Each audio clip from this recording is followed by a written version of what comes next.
তো ভিউয়ার্স ফটোশপের যে লেটেস্ট ভার্সনগুলো রয়েছে এগুলোতে আমরা যখন কোনো টেক্সট কিংবা শেপকে সেন্টার অ্যালাইন করতে যাই তখন কিন্তু ইজিলি করতে পারি না, অর্থাৎ সেন্টার অ্যালাইন করার জন্য যে অপশনগুলো থাকে এগুলো ডিজেবল আকারে থাকে। তো আমরা কি করি, দেখা যায় উইন্ডোতে গিয়ে যে ক্যারেক্টার প্যানেলটি রয়েছে সেটা চেকমার্ক দিয়ে দিই, কিন্তু সেটা দেওয়ার পরেও যে অপশনগুলো অর্থাৎ সেন্টার অ্যালাইনের যে অপশনগুলো এগুলো কিন্তু ডিজেবলই থাকে। তো এটা কিভাবে ইনেবল করে আপনারা সেন্টার অ্যালাইনমেন্ট করবেন সেটি আজকের পর্বে দেখিয়ে দিচ্ছি। তো ভিউয়ার্স এর জন্য প্রথমে আমি চলে আসলাম ফটোশপে। তো এখানে আসার পর আমি একটা টেক্সট এখন লিখব। তো ধরেন সেন্টার অ্যালাইন এই কথাটাই আমি লিখলাম।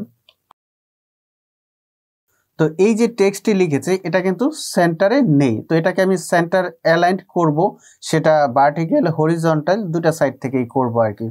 তো দেখেন আমরা যখন এই সিলেকশন টুলে গেলাম, যার পরে এখানে যে আপনি দেখতে পাচ্ছেন যে এই যে সেন্টার অ্যালাইন করার যে অপশনগুলো এগুলো কিন্তু ডিসেবল আছে। ওকে, তো আমি এখানে কি গেলাম যে উইন্ডোতে গিয়ে যে ক্যারেক্টার পেনাল্টি আছে এটা আমি চেকমার্ক দিয়ে দিলাম।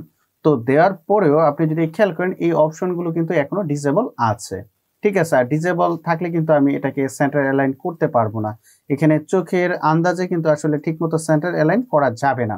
তো এর জন্য আপনাদেরকে কি করতে হবে, এই সিলেকশনে থাকা অবস্থায় আপনি এই যে এই অংশগুলো যে ডিসেবল আছে এর পাশে দেখতে পাবেন 3 ডট, আপনাকে এটাতে ক্লিক করতে হবে। এখানে ক্লিক করার পরে এই যে সিলেকশন এখানে দেখতে পাচ্ছেন একটা অপশন, এটাতে ক্লিক করলে এটা এক্সপান্ড হবে, হওয়ার পরে এখানে দেখতে পাবেন ক্যানভাস।